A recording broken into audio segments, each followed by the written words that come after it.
Mesdames et messieurs, bonjour et bienvenue dans notre émission Wolo Tarissé. Ravi de vous retrouver comme à mon habitude dans ce nouveau numéro. Aujourd'hui, nous allons à la rencontre d'un designer. Alors, malgré son petit parcours, il nous a donné des conseils juste incroyables et j'ai pris le temps de l'interviewer juste pour vous.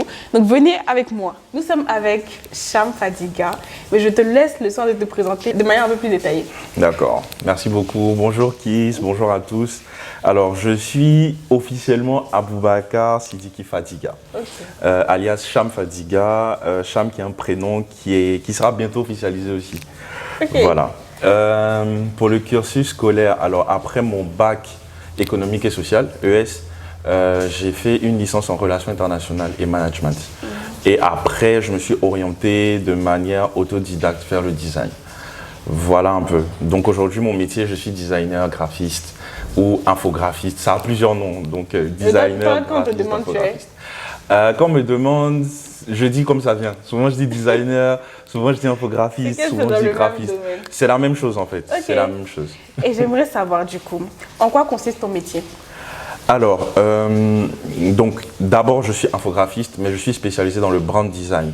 Donc déjà en tant qu'infographiste, je travaille sur tous les supports de communication. Donc que ce soit des flyers, des brochures d'entreprise, que ce soit des goodies, donc des t-shirts imprimés, des stylos, etc., des affiches de pub. En tout cas, tout ce qui concerne le domaine de la communication, je travaille dessus. Maintenant, en tant que spécialisé en brand design, mon travail consiste en la création d'identités visuelles pour les entreprises, les marques, etc. D'accord. Voilà. Est-ce que tu peux nous expliquer un petit peu comment tu procèdes? Alors, mon processus de travail, oui, c'est voilà. ça. D'accord. Donc, dans un premier temps, le client entre en contact avec moi. Donc, on discute, il m'explique un peu son projet et tout ça. On peut se faire un call ou bien ça peut se faire par message, peu importe. Et après, moi, je lui envoie une brochure dans laquelle il y a mes prix. Mes prix et mes services. Donc, il a le temps de regarder, de voir si ça rentre dans son budget, etc. Après, on va discuter naturellement du budget, est-ce que c'est bon pour lui ou pas, etc. Après, quand on tombe sur un prix, moi, je fais un devis que je lui envoie. Il valide le devis. Il m'envoie une première avance. Et puis, moi, je lui envoie le lien d'un formulaire qu'il doit remplir avec les informations du projet et tout, des informations plus détaillées pour que moi je sache correctement quelle direction artistique il faut suivre. Et une fois qu'il le remplit et que j'ai reçu l'avance, moi je commence à travailler sur le projet. Donc moi j'aimerais savoir comment tout a commencé, une petite histoire de ce processus-là. Alors, tout a commencé en 2013, quand je me suis converti au christianisme. Donc c'est de là que tout est parti, parce que j'ai commencé à œuvrer à l'église bénévolement et je le faisais dans le département de la communication. Et donc il y avait un autre frère qui s'appelait Corentin, qui avait déjà été en contact en fait avec le monde de l'événementiel et tout. Donc il s'y connaissait un peu en audiovisuel et tout ça. Du coup, c'est lui qui a commencé à m'apprendre les bases du montage vidéo. Donc j'ai commencé par le montage vidéo en réalité. Donc il m'a appris les bases du montage vidéo, du cadrage, etc. Et ensuite, il y a une autre sœur qui est arrivée, qui s'appelle Clémence. Et elle était dans la communication, mais plus du côté stratégie, pas du côté design. Mais quand on fait des études de communication, on fait tout. Donc elle maîtrisait plus ou moins les logiciels. Voilà. Elle connaissait les bases en tout cas et tout. Donc elle nous a un peu amélioré dans nos connaissances et nos compétences dans ce domaine. Et donc, je faisais de la vidéo et un peu de design. Mais mon cœur était plus porté vers la vidéo, pour dire la vérité. Et c'est avec les années, au fil des années que… Combien d'années? Ça a pris de 2013, on va dire 4 ans à peu près. 4 ans, donc jusqu'en 2018, où vraiment mon cœur a commencé à pencher réellement vers le design. Voilà, et c'est en 2019 que la décision s'est vraiment faite. Voilà, où j'ai vraiment décidé que c'était ça. Voilà, j'ai compris en fait que c'était ça, c'était ça que je devais suivre. Et donc voilà, depuis j'ai commencé, je me suis mis dedans. Vu que je suis autodidacte, donc j'ai beaucoup appris avec les gens. Parce que moi je suis très curieux, donc je vais vers les gens, j'écris aux gens sur Instagram, je leur pose des questions, je rencontre des personnes. Je suis des gens sur YouTube, Instagram, etc., toutes les plateformes. Et j'essaie de voir ce qu'ils font, comment ils le font, et j'essaye de recopier pour voir si j'y arrive. Si j'arrive pas, voilà, si j'arrive pas, je demande. Et puis après, j'utilise ça comme une inspiration dans mon travail, etc., etc. Donc voilà, c'est comme ça que toute cette histoire de design est partie en fait. C'est ça que tout a commencé. Voilà, c'est ça. Et donc, tu n'as pas commencé dans le design. Avant, tu étais… Alors avant, en ce temps-là, j'étais encore en train de faire des études. J'étais toujours dans les relations internationales et le management. Ok. Voilà. Donc, comment ta famille a réagi quand tu as dit que tu laissais ça devenir designer? Qu'est-ce que designer? Comment ils ont réagi? À cette époque-là, mon père était déjà décédé, donc il restait que ma maman. Et alors, le rêve de ma maman, son projet d'avenir pour moi, c'était que je devienne banquier ou financier. Et donc, quand je suis venu et que j'ai dit que je veux devenir designer, ça a été très compliqué. Ça a été très difficile pour elle d'accepter ça. Parce que déjà, elle ne comprenait pas ce que c'était comme métier. Parce que c'est des métiers qui existent depuis longtemps, mais c'est maintenant qu'on les connaît un peu. Voilà, donc elle ne connaissait pas ce métier. Elle se demandait, est-ce qu'on peut en vivre? Est-ce qu'on peut vraiment trouver du travail dans ce domaine? Parce que pour elle, c'est un peu comme quand tu dis que tu es musicien ou bien que tu es peintre. En vrai, ce n'est pas un métier pour elle. Voilà, c'est une passion, c'est un hobby que tu as, mais ce n'est pas un métier. Voilà, donc c'était ça, ces inquiétudes surtout. Donc ça a créé beaucoup d'histoires, ça a créé beaucoup de mésententes et tout. J'ai des oncles même qui sont rentrés dedans. Il y en a qui étaient de son côté et il y en a qui ont essayé de lui expliquer qu'en fait, c'est un métier. Et que de toute façon, mieux vaut faire quelque chose dont on est passionné. Donc voilà, donc c'était un peu ça. C'était un peu ça pendant plusieurs années. Et je pense qu'avec la grâce de Dieu et la sagesse de Dieu, j'ai pu, au fil des ans, l'emmener à comprendre mon métier. Donc ce que je faisais, c'est que je m'approchais d'elle, je lui expliquais concrètement ce que je faisais. Je lui montrais même sur mon ordi, souvent je créais des choses devant elle. Quand je sortais avec elle et qu'on voyait des affiches en ville, que c'est moi qui avais fait, je lui disais « Ah mais tu vois ça, c'est moi qui ai fait ». Et ensuite on l'a imprimé et tout et tout. Et donc au fil des années, elle a commencé à comprendre ce que je faisais en réalité. Et vu que quand je suis venu m'installer ici à Abidjan, je travaillais en banque, donc elle était contente. Parce que j'étais dans l'univers qu'elle voulait, mais en même temps, moi, je faisais le métier que je voulais. Donc, tout le monde était content. Et du coup, elle a vu qu'on peut trouver du travail dans ce domaine et qu'on peut en vivre, en fait. Voilà, je pense qu'elle l'a compris avant de décider l'année passée. Elle a bien compris en quoi consistait mon travail et elle a compris que je pouvais en vivre. Donc, elle était devenue cool. On dirait, elle était devenue contente. C'est un beau récit. Ouais, elle me demandait même, est-ce que ça se passe bien au travail? Tu arrives à créer des choses? Je dis, ouais, tranquille et tout. Donc voilà, c'était un peu ça. C'était un peu ça. Donc concernant la question de l'entourage, j'aimerais savoir, est-ce que tu travailles seul ou avec des collaborateurs?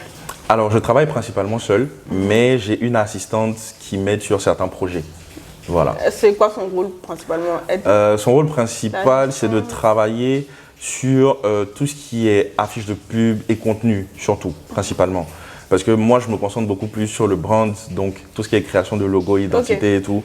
Et donc, quand il y a des affiches de pub à faire, je peux lui confier, quand le projet n'est pas trop compliqué, je peux lui confier ça, parce que ce n'est pas une graphiste expérimentée.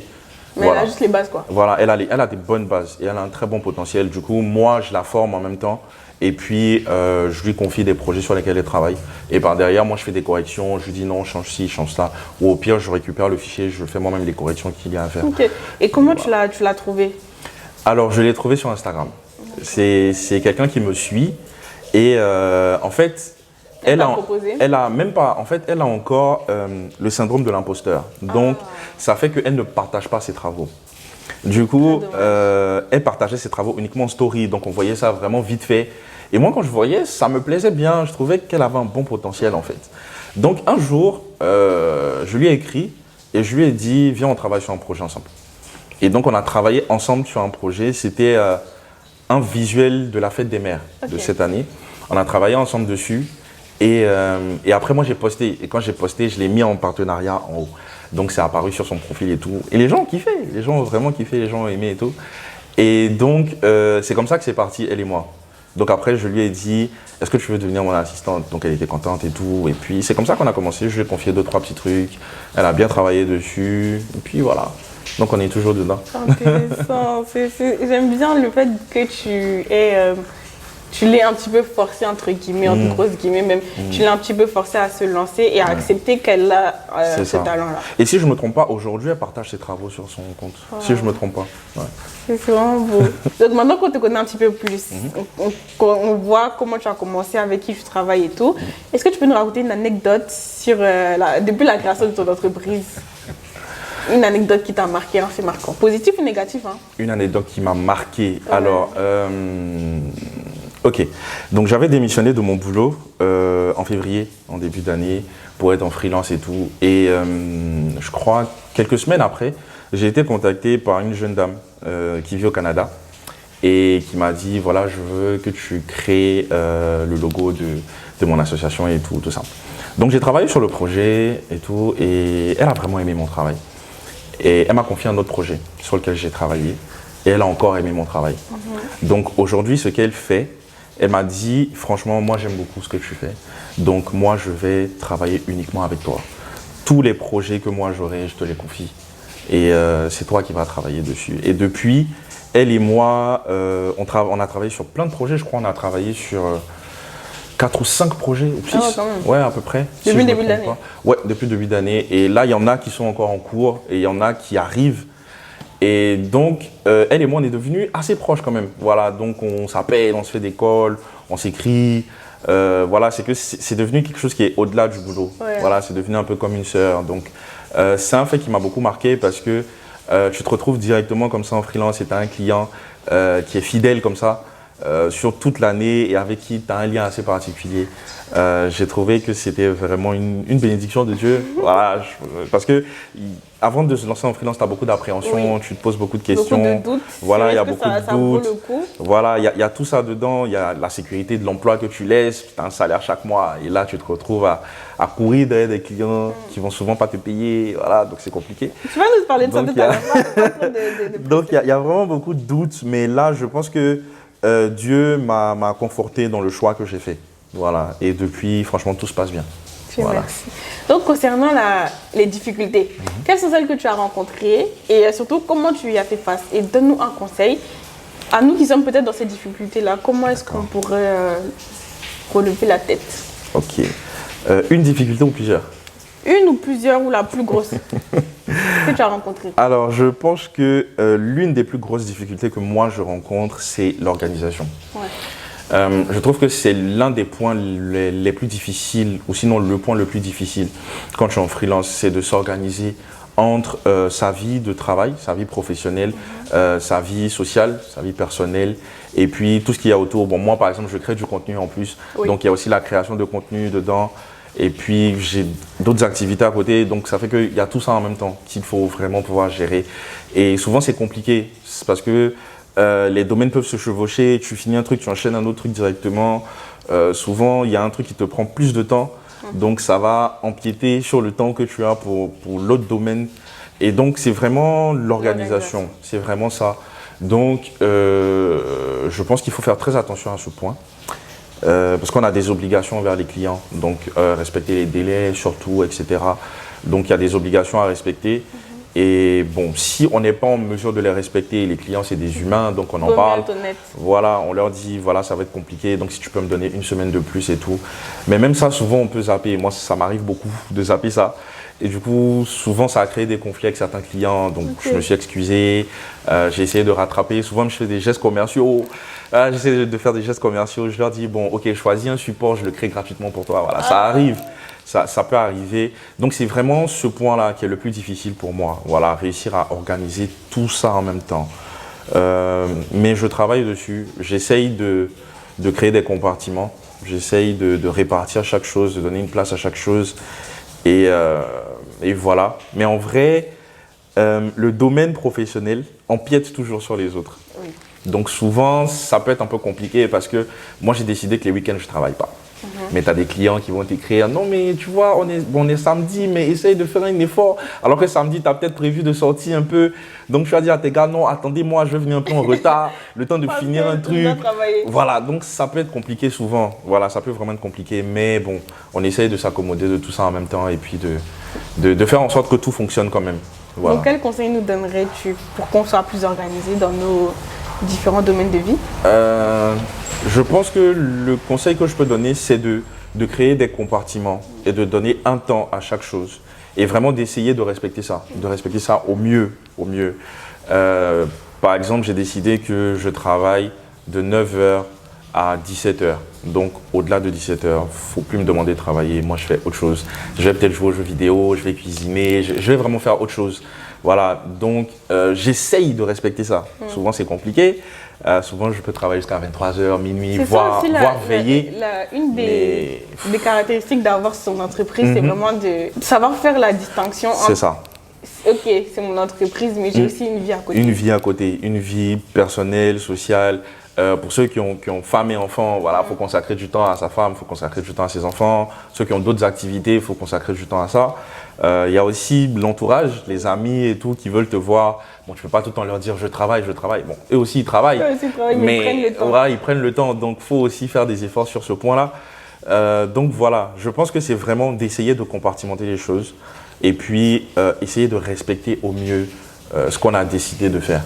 Voilà, ou les compartiments qu'on a créés. Donc, merci pour ce conseil. Voilà, j'aimerais savoir maintenant, quel est ton défi quotidien? La chose pour laquelle tu te bats chaque jour dans ton entreprise. Mon plus gros défi quotidien, c'est de pouvoir travailler sur plusieurs projets dans la même journée. Okay. Alors, moi, je suis quelqu'un, quand j'ouvre un projet client, je fais de A à Z. C'est-à-dire, je commence et je termine en même temps. Voilà, j'aime pas étaler ça sur plusieurs jours. Pourtant, je sais pertinemment que je serai plus efficace en faisant ça. Mais j'ai du mal à le faire parce que, en vrai, si je commence à travailler sur un projet le matin et que je prends une pause à midi, l'après-midi, je dois travailler sur un autre projet. Et un autre projet, ça signifie une autre inspiration, ça signifie une autre réflexion, oui, ça signifie, je pense que c'est une des ça signifie tout ça en fait en même temps. Et donc, j'ai du mal à switcher entre les projets et à changer les inspirations et tout ça. Donc, en général, je vais prendre une journée, je vais taffer sur un projet, sur les différentes déclinaisons et les variantes du projet, etc. Et puis, quand je finis ça, le lendemain, je vais passer à autre chose. Pourtant, je sais que travailler sur plusieurs projets la même journée, c'est plus efficace. C'est plus efficace en vrai. C'est beaucoup plus efficace parce que du coup, tu avances sur plusieurs projets en même temps.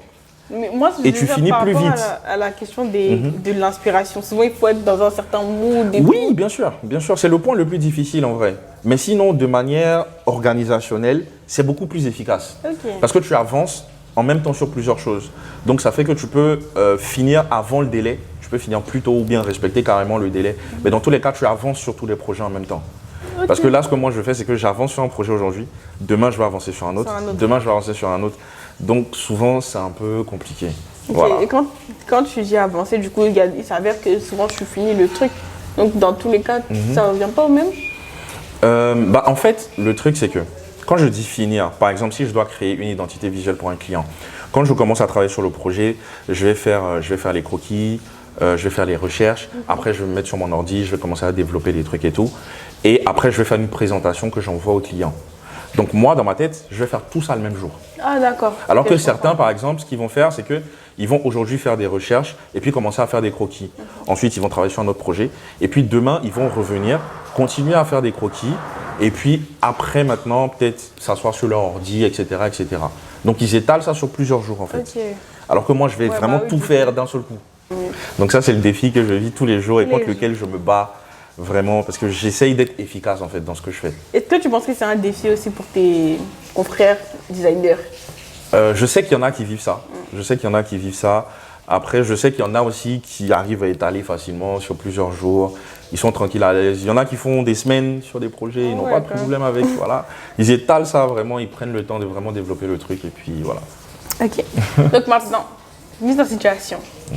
Moi, je veux devenir designer, mais je ne sais pas par où commencer. Est-ce que tu peux me donner 3 points les plus importants que je dois savoir avant de me lancer en tant que designer, graphiste, infographiste D'accord, ok. Le premier point que je dirais, c'est que déjà, il faut savoir que être designer, ce n'est pas simplement maîtriser des logiciels. Ce n'est pas savoir faire un photomontage sur Photoshop ou bien savoir faire un logo sur Illustrator. Ce n'est pas ça qui fait de moi un designer. Être designer, c'est un processus métier qu'il faut étudier, qu'il faut comprendre. Faut comprendre pourquoi le métier existe, à quel besoin il répond en vrai, en quoi il consiste, quel est notre rôle dans ce métier. Il faut comprendre tout ça en fait avant de se mettre dedans et de prétendre être un designer. Parce qu'il y en a beaucoup qui maîtrisent les logiciels, qui maîtrisent Photoshop, ils sont super bons et tout, mais qui n'ont pas de processus de travail, qui n'ont pas de processus de réflexion. Donc ça fait que leur travail n'est pas forcément le meilleur qu'ils puissent donner, je vais dire. Voilà. Et bon, une petite anecdote, c'est que quand je travaillais en banque, on devait faire un recrutement. Et il y a eu un candidat qui était vraiment très bon. Il était super bon niveau technique, c'est-à-dire Photoshop et tout. C'est un gars terrible. Mais quand on a fait l'entretien et qu'il est parti, avec les responsables, ce qu'ils ont relevé, c'est qu'ils ont dit il n'a pas de processus de réflexion. Ouais. Donc je pense que c'est là que j'ai compris en fait cette histoire de processus de réflexion. Voilà. Le gars était bon, mais voilà, juste techniquement bon. Mais il n'arrivait pas forcément à créer une stratégie de pour communiquer à travers ses visuels, etc. etc. Voilà, c'était lui, tu lui donnes tout le truc, lui il fait juste le visuel et puis c'est fini. Okay. Voilà, c'est qu'il ne va pas réfléchir, développer le truc dans sa tête et tout. Non, il ne va pas faire ça. Donc voilà, ça c'est le premier point. Donc se dire que être designer, c'est pas simplement maîtriser des logiciels, mais c'est tout un processus qu'il faut comprendre avant de se mettre dedans. Ensuite, le deuxième point, c'est que il y a de la place pour tout le monde. Parce que un jour, quelqu'un m'a dit, mais aujourd'hui, tout le monde veut devenir graphiste et tout. Est-ce que le marché n'est pas saturé? J'ai dit, bon, en vrai, non. Parce que le graphisme touche à tous les domaines qui existent. Ouais. C'est-à-dire qu'on a besoin d'un graphiste en banque, on a besoin d'un graphiste dans la finance, dans la médecine, peut-être même dans l'armée. Oui, dans l'armée, dans les ministères, c'est-à-dire dans le domaine public. Voilà, on a besoin des graphistes partout. Mais je pense même que sur ce point-là, il y a aussi l'aspect de l'unicité qu'on ne doit pas oublier. C'est-à-dire?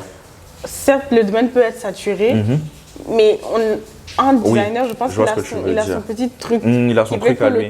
Les autres ne peuvent pas être lui. Mais même en dehors même de l'unicité, je veux dire, il y a de la place pour tout le monde en vrai. Parce qu'on touche à vraiment tous les domaines qui existent. Donc, il y a largement de la place. Il y a combien de domaines qui existent, de domaines de travail qui existent sur la Terre? Il y en a plein. Donc, en vrai, on a besoin de nous partout. L'informatique, j'en parle même pas, parce que là-bas, tu as l'intelligence artificielle, tu as les interfaces des machines, des PC, des téléphones. On a besoin des gens dans tout ça, en fait. On a besoin des graphistes dans vraiment tout ça. Donc, il y a largement de la place. Voilà. Donc, quelqu'un qui veut devenir graphiste n'a pas à se demander est-ce que le marché n'est pas saturé parce qu'il y a trop de graphistes et tout. Il y a de la place pour tout le monde. Tout le monde peut être accueilli, tout le monde peut trouver sa place. Il suffit de savoir se démarquer. En vrai, je pense pas que ce soit un critère qui se dit bon, je ne vais pas faire ce métier-là. Parce que si tu veux vraiment faire quelque chose, que tu aimes vraiment cette chose, même s'il y a trop de monde, tu vas rentrer des trucs. Les gens disent souvent si on a réussi à te dégamer, c'est que tu ne dois bien gamer. Ouais, j'avoue, c'est pas faux. Mais après, il y a des gens aussi qui réfléchissent de manière stratégique. Voilà, ils se demandent est-ce que vraiment on peut avoir des débouchés, est-ce qu'il y a de la place, est-ce que c'est pas saturé, etc. etc.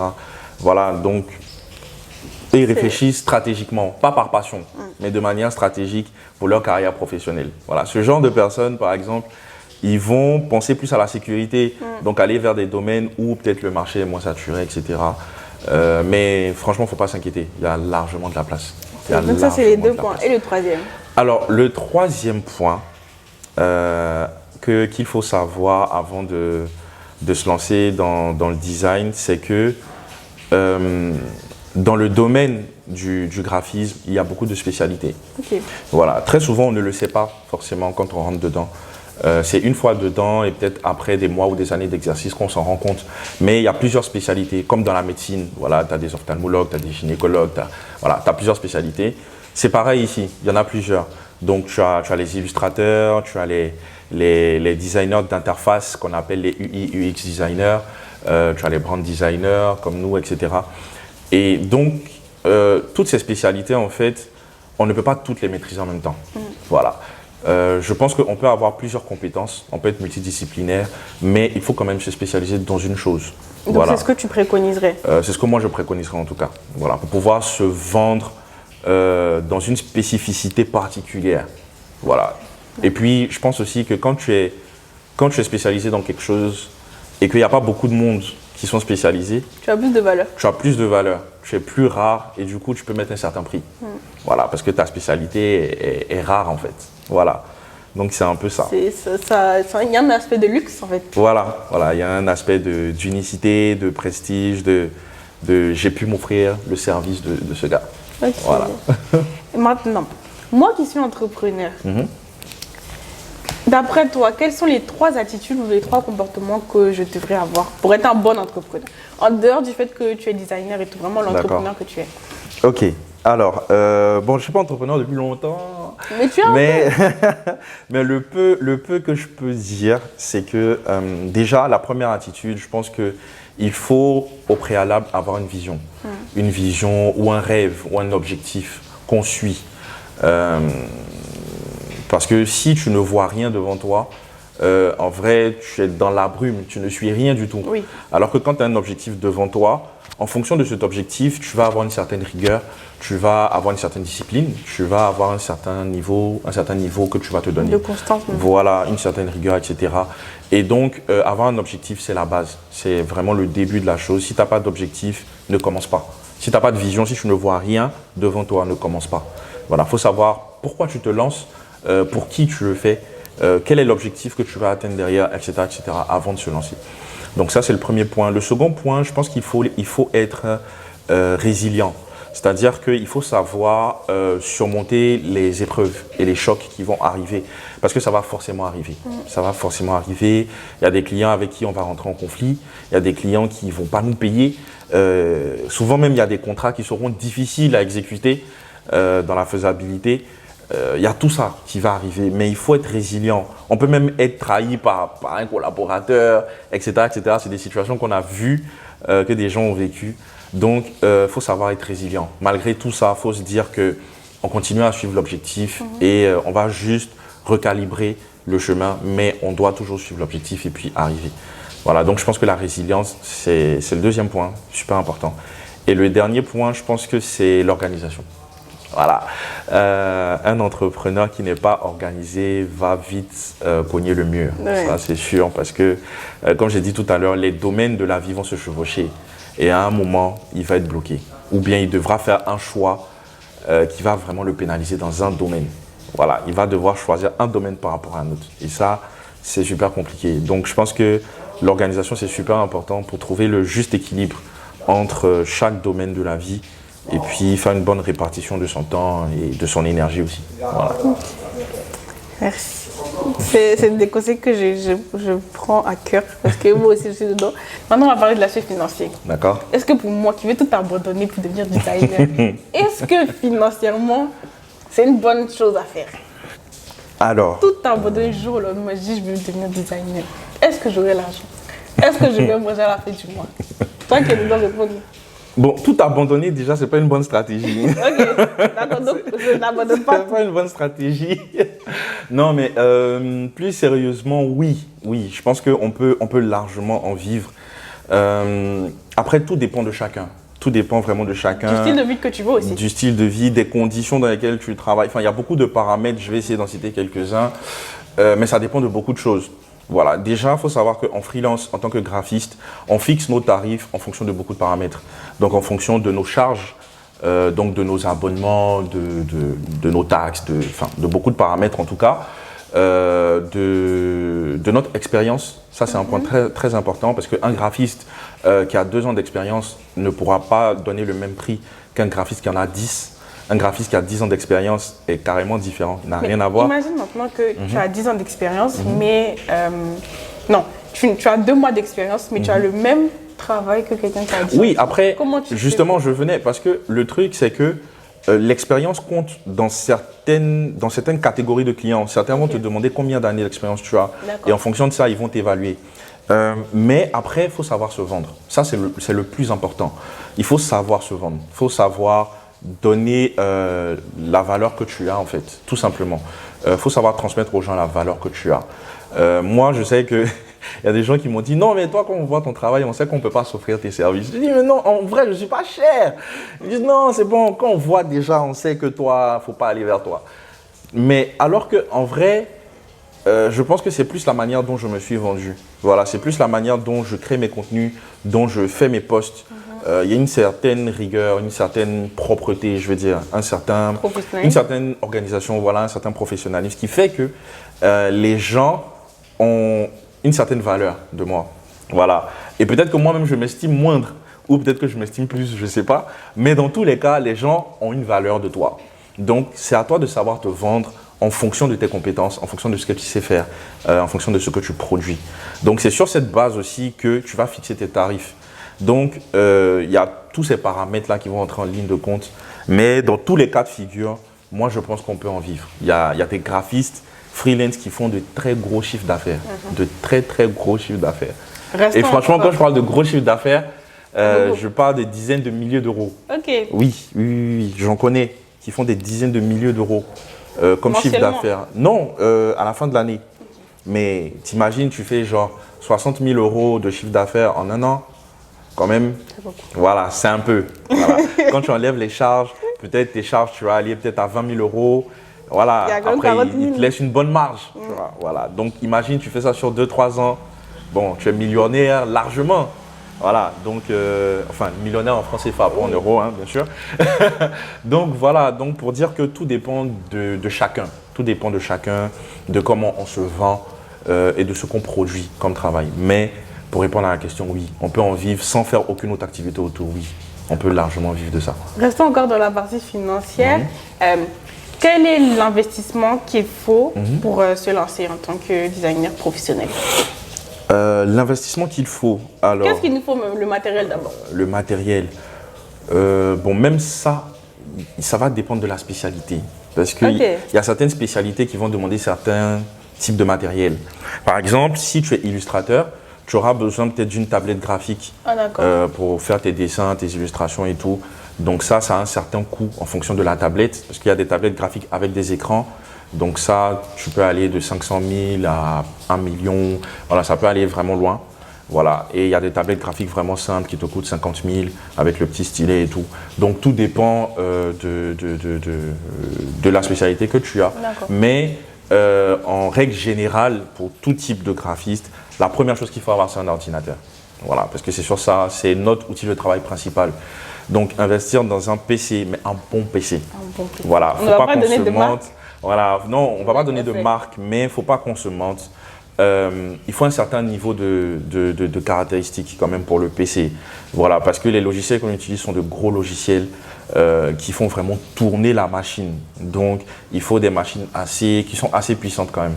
Voilà, donc ça va demander un certain coût. Voilà, on ne va pas se mentir. Si par exemple tu es quelqu'un d'assez nomade qui se déplace beaucoup pour travailler dans différents endroits et tout, tu vas naturellement préférer le PC portable. Maintenant, après, si tu es quelqu'un qui est plus chez lui à la maison, qui préfère rester là pour taffer, tu vas préférer ton ordi de bureau. Donc, tout dépend de la configuration de la personne et puis aussi des capacités. Parce qu'un ordi de bureau aujourd'hui est beaucoup plus puissant qu'un ordi portable que tu vas transporter. Oui, c'est vrai. Donc, voilà, tout dépendra de ces paramètres en fait. Voilà, pour dire que tout dépend de chacun. Hello tout le monde, c'est Cham, infographiste professionnel freelance et je vais vous présenter mon espace de travail. Donc, mon espace de travail, c'est en même temps ma salle de détente. Donc là-bas, il y a l'espace gaming, jeux vidéo. Et sur le côté, vous avez ma petite bibliothèque avec des livres et tout. Je lis beaucoup de BD et tout ça. Donc voilà, c'est mon espace de détente et de travail en même temps. Donc par ici, il y a mon bureau. Là, j'ai mon ordi avec lequel je fais la grande majeure partie de mon travail de graphiste. J'ai ma petite souris qui me permet d'avoir plus de mobilité et de ne pas avoir le poignet bloqué sur le trackpad toute la journée. J'ai mon petit HomePod ici avec lequel j'écoute de la musique ou bien j'écoute du contenu sur YouTube, etc. J'ai ma tablette, mon iPad que j'utilise principalement pour la lecture de mails, aussi pour les croquis, des différents logos que je crée, etc. Et puis pour regarder du contenu, je trouve que c'est super pratique parce que je peux me déplacer avec dans la maison et tout. Et puis bon, mon téléphone avec lequel je fais les calls clients, je discute avec les clients sur des plateformes genre WhatsApp, Instagram, etc., etc. Et aussi sur lequel je peux lire mes mails quand je suis hors de chez moi et tout. Voilà mon petit espace de travail et voilà, j'espère que ça vous plaît. Voilà. Et puis des préférences aussi. Un ordinateur, une tablette graphique en fonction de notre compétence. De la spécialité, voilà. Les logiciels. Après les logiciels, voilà, ça c'est le deuxième outil principal de travail. Préconiser un logiciel qu'on paye en une seule fois ou par abonnement? Bon, ça dépend de chacun. Voilà. Moi, je préfère faire l'abonnement annuel. Oui. Donc moi, je paye chaque début d'année, je vais payer mon logiciel sur un an et puis je travaille avec tranquillement. Après, pour d'autres qui ne vont pas forcément avoir de gros chiffres d'affaires ou de gros revenus jusqu'en fin d'année, ils peuvent compartimenter de manière mensuelle. Donc, chaque mois, ils vont payer peut-être une vingtaine d'euros. Si je ne me trompe pas, si je ne dis pas de bêtises, l'abonnement Illustrator coûte une vingtaine d'euros. si je dis pas de bêtises. 29,99. Je crois, ouais, à peu près, ou 26,99, quelque chose comme ça. Et après, tu as d'autres logiciels en fonction aussi de la spécialité de chacun. Donc, moi, il y a des logiciels que je ne vais pas prendre parce que je ne les utilise pas. Comme par exemple After Effects, ça c'est du motion design, ou bien InDesign, ce genre de logiciels, moi je ne vais pas les utiliser, donc je ne vais pas les prendre. Moi j'utilise que Illustrator et Photoshop, c'est tout ce que j'utilise, donc voilà. Donc les abonnements pour les logiciels, il ne faut pas craquer les logiciels, s'il vous plaît. Il faut faire vivre les créateurs de logiciels aussi. Bah oui, c'est important, parce qu'en vrai, on va utiliser le logiciel pour gagner de l'argent. Mais eux aussi. Et il faut qu'eux aussi ils vivent en fait. Sinon, nous, on gagne de l'argent sur leur dos et c'est un peu malhonnête. Voilà. Donc, il faut faire vivre les gens. Donc, il faut s'abonner au logiciel. Non, mais j'avoue que moi aussi, avant, je craquais les logiciels. Non, je l'avoue. Mais arrivé à un certain niveau, je me suis dit non, je ne peux pas continuer à faire ça. Il faut que je passe à un autre niveau. Et que là, je commence à payer vraiment les logiciels et tout et tout. Donc, c'est là que j'ai commencé. Tu n'as pas nous dit comment tu faisais pour craquer les logiciels hein? Non, mais ça, laissez ça. Faut être dans le bois sacré. Dans le bois sacré. Mais voilà, en tout cas, arrivé à un certain niveau, il faut passer à autre chose. Et je pense que le fait de respecter le travail de quelqu'un d'autre, Dieu fera en sorte que votre travail soit aussi respecté. Voilà. Donc, les logiciels, l'ordinateur, la tablette graphique, selon la spécialité. Je pense que c'est tout. Après, un bureau, c'est la base, je pense. Mais pour ceux qui n'ont pas de bureau, il y en a qui travaillent dans leur lit et tout ça. Moi, avant, je travaillais dans mon lit, avant d'avoir un bureau, bien sûr, la table à manger, avant d'avoir un bureau. Mais avec le temps, il faut vraiment avoir un espace de travail vraiment dédié à ça. Voilà, ça permet de plus se concentrer et tout. Et voilà. En tout cas, la base, c'est vraiment un ordinateur et les logiciels. C'est vraiment la base. Maintenant, on va passer à la problématique. Notre dernière question. Okay. Selon toi, quel projet ou initiative la Côte d'Ivoire, mais en général l'Afrique, pourrait-elle mettre en place pour être prospère? Alors, bon, ça c'est une question d'économiste, hein. Mais je vais essayer de répondre quand même en tant que graphiste ou créatif. Je pense que l'une des initiatives qu'il faudrait peut-être faire, c'est de valoriser ou de plus valoriser les métiers créatifs. Parce qu'en réalité, aujourd'hui en Afrique, on n'est pas forcément considéré comme des corps de métier. Il y a aussi ce credo-là, voilà. Il faut travailler dans le bureau. C'est ça, il faut travailler dans un bureau et puis il faut avoir des métiers que les gens connaissent. Voilà. Sinon, on est un peu des marginaux. Voilà, donc souvent, quand les gens disent même qu'ils sont peintres, on dit mais c'est pas un métier, ça c'est un passe-temps. Alors qu'il y en a qui vivent de ça, qui sont millionnaires, des peintres qui sont hyper riches et qui vivent vraiment de ça, plus que des bureaucrates. Voilà, donc pour dire que c'est des métiers, c'est des corps de métiers qui ne sont pas encore vraiment pris en compte sur ce continent ou dans ce pays. Mais je pense que le fait de valoriser ces corps de métiers emmènerait aussi plus de personnes à intégrer ces métiers. Oui. Parce que on l'a vu lors de la crise de la Covid, en vrai, ça a été un mal pour un bien pour nous parce que ça nous a mis en valeur. Oui, on nous cherchait avec torche, en plein jour. On nous cherchait. On cherchait les graphistes, on cherchait les community managers, on cherchait les créatifs. Voilà, parce qu'on cherchait les gens qui sont dans les métiers du digital. Parce qu'en réalité, c'était la seule chose qui restait pour communiquer. Voilà, on ne pouvait plus communiquer sur des panneaux en ville parce que les gens ne sortaient plus. C'était totalement inutile. Il ne restait que Internet. Et du coup, on cherchait les gens qui maîtrisent le digital. Et donc, on est devenu de l'or. On est devenu de l'or. On nous cherchait de partout. Ça nous contactait de partout pour des projets. Non, mais on était contents. Mais là, je pense que c'est bien. Vous avez pu. Et en vrai, il y en a qui ont mis des prix, mais laisse tomber. Et il y en a qui ont gagné plein d'argent dans cette affaire de Covid. Donc, ça, pour nous, ça a été un mal pour un bien, je veux dire. Voilà, parce que ça a permis de nous mettre en avant aussi, de mettre nos corps de métier en avant. Et je pense que cet élan doit continuer. Aujourd'hui, c'est vrai qu'on n'est plus au même niveau de pandémie, mais on devrait continuer dans cet élan, de continuer à valoriser les métiers créatifs. Parce qu'en réalité, comme j'ai dit tout à l'heure, tous les domaines en ont besoin. Et toutes les entreprises qui existent doivent communiquer pour vendre. Surtout à l'heure du digital dans laquelle justement, et aujourd'hui, on n'a pas forcément cette culture de la communication pour vendre. Voilà, nous on se dit juste, il faut avoir un logo vite fait là, il faut avoir un nom, une page Facebook, et puis allez, c'est bon, on peut envoyer des messages aux gens sur WhatsApp, et puis c'est bon, on commence à vendre. Mais non, Non, faut vraiment les grosses entreprises qui aujourd'hui font de très gros chiffres d'affaires, qui valent même les PIB de certains pays, ont de très grosses campagnes de communication, investissent des millions dans des campagnes de communication, parce que c'est super important, c'est vraiment super important. Et aujourd'hui, on n'a pas encore cette culture de la communication ici. Et c'est dommage. Je pense que c'est en train d'arriver petit à petit avec la nouvelle génération qui arrive, la nouvelle génération digitale et tout. Mais les plus anciens n'ont toujours pas cette culture. Et pour certains, c'est très difficile d'accepter ce changement en fait. Donc, je pense que valoriser ces métiers-là peut apporter un gros plus aux entreprises et puis à nous-mêmes, pour notre propre ego, je vais dire. On va se sentir plus à l'aise, on va se sentir plus légitime, plus respecté. On sera plus efficace dans notre travail en réalité. Donc, ça va profiter à tout le monde de valoriser les créatifs. Voilà. Alors, le conseil que je peux donner à ceux qui veulent se lancer dans le domaine de l'infographie, du design, ce serait de se fixer des objectifs clairs et précis. Ne pas forcément voir toujours l'argent, mais se fixer un objectif clair et précis qu'on suit et qu'on veut atteindre.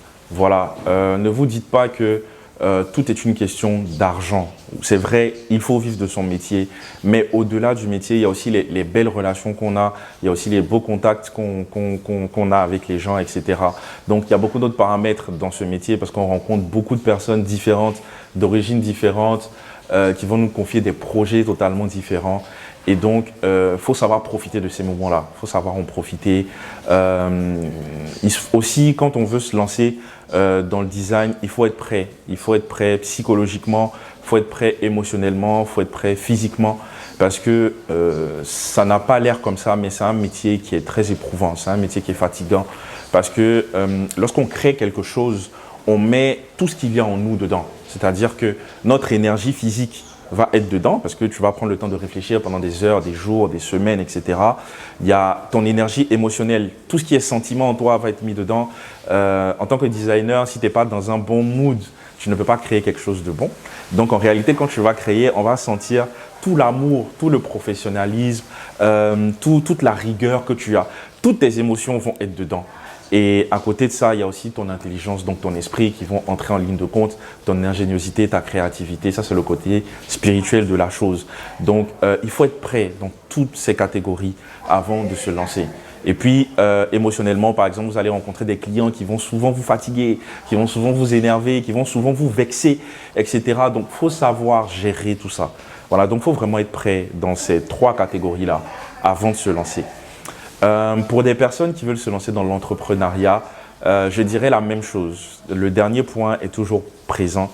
L'entrepreneuriat englobe beaucoup de choses parce que ça devient notre vie. On n'est pas des bureaucrates. Donc, on est à la fois chef d'entreprise, on est à la fois comptable, on est à la fois notre métier que nous faisons. Si vous êtes comptable ou si vous êtes expert comptable ou si vous êtes auditeur ou graphiste, etc.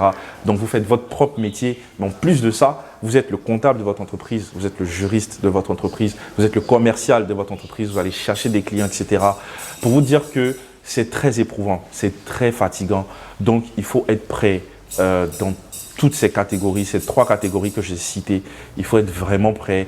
Il faut avoir un bon entourage qui nous soutient, qui nous épaule, qui est avec nous dans les moments difficiles comme dans les bons moments. C'est aussi très important d'avoir ce type d'entourage-là. Maintenant, pour les personnes qui sont sur le point d'abandonner l'entrepreneuriat, je dirais tout simplement de prendre courage. Faut être résilient. Faut être résilient parce que dans toute chose dans la vie, il y a des hauts et il y a des bas. Il y a des difficultés en toute chose. Dans un mariage, il y a des difficultés. Quand on partait à l'école, il y avait des difficultés. Quand on arrivait à l'université, il y avait des difficultés. Mais si on a pu surmonter tout ça jusqu'aujourd'hui, ça veut dire qu'on peut y arriver. Il y a une parole qui dit que Dieu ne nous donne pas un fardeau que nous ne pouvons pas supporter. Donc, si nous avons une épreuve, ça veut dire que Dieu nous a donné la force, la capacité et l'intelligence pour pouvoir surmonter cette épreuve. Donc, il faut juste chercher au fond de nous, prier, demander à Dieu et puis trouver la solution et continuer d'avancer. Voilà, c'est ce que je peux vous dire. Donc, merci de m'avoir écouté et puis à bientôt.